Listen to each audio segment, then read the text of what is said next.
I am not gonna lie, I thought it was absolutely hilarious how Scott Eastwood puts Britt Robertson on that little canned bowl thing in the trailer. All the girls are like, oh my god, he's so romantic, he's giving her a piece of his world. All the dudes are like, oh, he's not really teaching her how to ride a bull.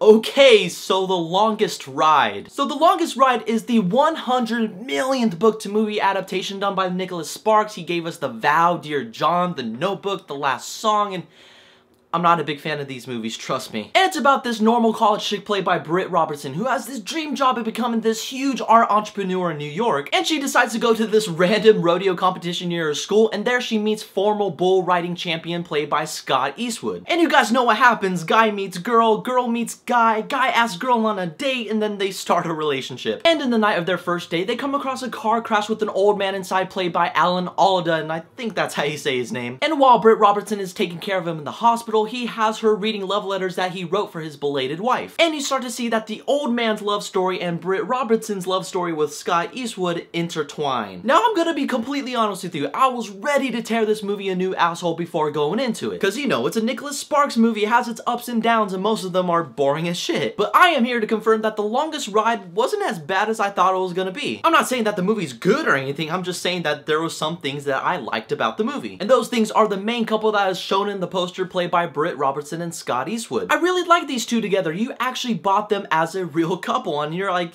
yeah, you guys work well together. They had this chemistry where it wasn't too over-the-top mushy chick flicky type of feel. It was more like they were a cool realistic couple that got along and they joked around with each other once in a while. And Britt Robertson, she was sexy as hell. I loved her as the main chick and yeah, she was good in the movie. She was so cool to the point where I was like, I want to hang out with her. But I have to give the trophy to the main guy played by Scott Eastwood cause holy shit, man. He's the offspring of the legendary Clint Eastwood and I'm dead serious. He looks exactly like young Clint Eastwood. That guy is one good looking dude, let me tell you. I was surprised that he was actually good in the movie also. You can tell that he's gonna be going places in his acting career. I want to see him in more stuff. And yeah, Scott Eastwood teaching Britt Robertson how to ride a bull. Pfft. Guys, take advice from Scott Eastwood. He was a smooth dude in the movie. About half of it shows this really cute couple and then we get to the old man and his love story and oh my god. This is where all the red flags from a chick flick pop up from all the cheesy dialogue and bad acting. I swear, there are so many times where this couple just say something and I just roll my eyes back and I was just like, you just didn't say that stupid shit, did you? Because the actors who played the younger version of this old man's love story, they weren't good actors at all. And plus their love story pacing was just all over the place. Like Britt Robertson is reading a love letter to the old man and is showing how he got his first kiss from his wife and I'm dead serious. The next scene, that same letter, he gets married. And then he goes to war and then he goes back home and yeah, life. Did that sound kind of fast to you? Cause it was, because they didn't spend any time developing their love story. And on top of that, their acting was just straight from the shit or horrible and it made me ask, why are they even in this movie? I mean, this is an old man's love story. It's supposed to be filled with life and experience and interesting stories, but in the end, you just buy the main couple's relationship rather than the old man's. It was like two different movies in one. It was jumping from past to present, then past to present, then past to present, past to present. You know, you get it. Thing is, this love story is supposed to connect with the main love story and I just didn't feel that at all. And it didn't really help their relationship in any sort of way. You can't have a Nicholas Sparks movie if you don't have something in there that's boring as shit. So in the end, The Longest Ride had two great main leads, Britt Robertson and Scott Eastwood. You bought these two as a couple. They were the best part of the movie. But when it just got to the old man's love story, he was just bored to tears. It just makes you ask, why is this couple in the movie? It just loses focus on the main couple. And I say, if you really want to watch The Longest Ride, just wait till it comes out on Redbox. And this movie is supposed to be about intertwining love stories, and I shit you not, Britt Robertson has the same phone I do. She uses the same exact phone in the movie, and I was like, oh,